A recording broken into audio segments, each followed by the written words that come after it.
Hello, it's Aliona. Something interesting happened during our training. A model came in with chubby little nails, with lots and lots of gel on her nails, and so the student did a manicure for her. And I asked to leave one finger for me as a treat because I knew it would be fun content for you.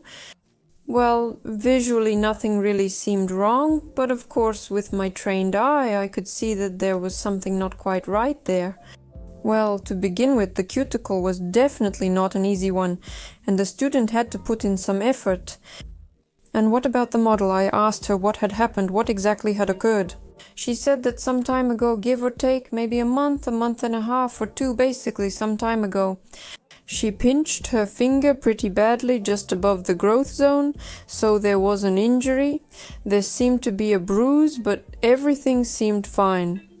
And so her nail was being covered, and at some point it was done in my own salon.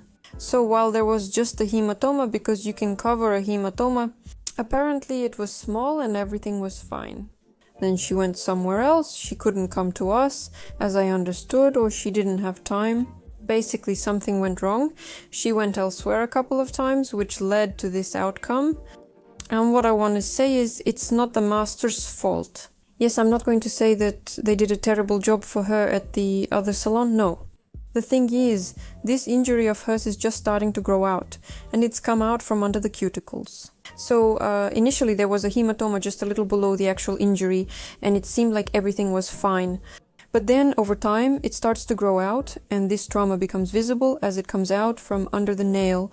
And of course there's a pocket there, meaning the nail is cracked, and that's the pocket. The technician didn't notice that it needed to be cleaned out. Apparently there was a little bit sticking out under the cuticle and under the coating. All of that started to grow.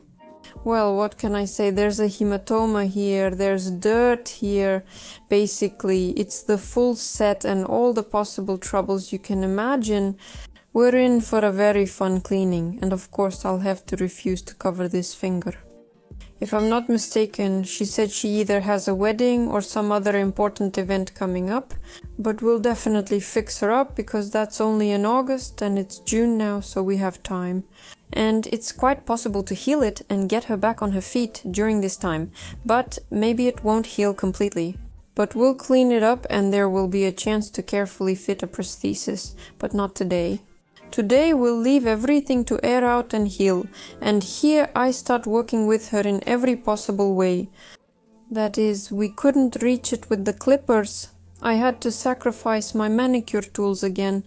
I think it's awkward when they watch my videos.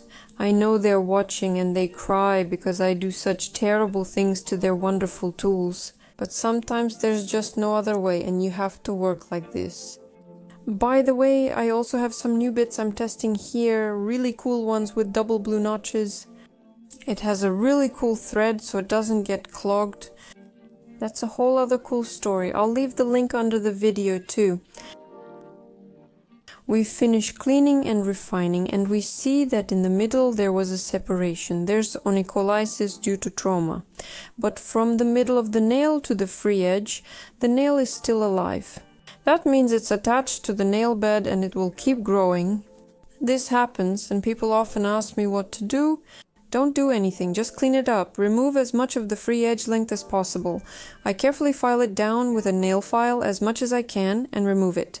And we'll wait for it to grow out. The main thing for us is to remove all these seams. So basically, the main point of cleaning up onycholysis and all these pockets is to make sure there are no pockets anywhere, so that dirt doesn't get trapped anywhere. No one got upset, and Alleluia found the cuticle. I was able to separate it after all. It wasn't easy, I want to say right away, because it's very fleshy. And right there we have a junction in the place where the nail separated and the cuticle started to grow. In general, it was hard to find it. Now I'm refining it with a diamond bit. I took a Fisher one. Why did I take it? I don't know. I have no explanation. Maybe it was just handy, but in any case, it was convenient to use and I cleaned everything up. We also go over the nail bed because there are actually remnants of keratosis on it and it definitely needs to be removed to be cleaned. We cut with tweezers, and honestly it's kind of embarrassing because I grabbed the training tweezers. These are Silver Star, and to be honest they're really old. I really should take them out of use. All my tools are now new since I updated everything, but I don't always give my students new tools.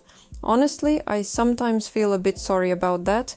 You know what they do with them? Oh, it's just terrible. They drop them. They use the working tools to cut forms. Basically, they do all sorts of crazy things. Alright, anyway, let's finish with the tweezers. I have other normal ones. It's just that I embarrassed myself a little on camera here. Next, we finish cleaning with a drop, work through it, and use a buffer to remove the remaining yellow residue from the nail bed. We work until the client is comfortable and at ease. And then all that's left is to apply the ATIS Nourishing and Restorative Oil. I always use it. I'm honestly a huge fan of this oil, and not a single client has ever been indifferent to it. I give recommendations and send them home for recovery, and then I wait for them to come back for further treatments. Thanks for watching. This was Aliona. See you next time.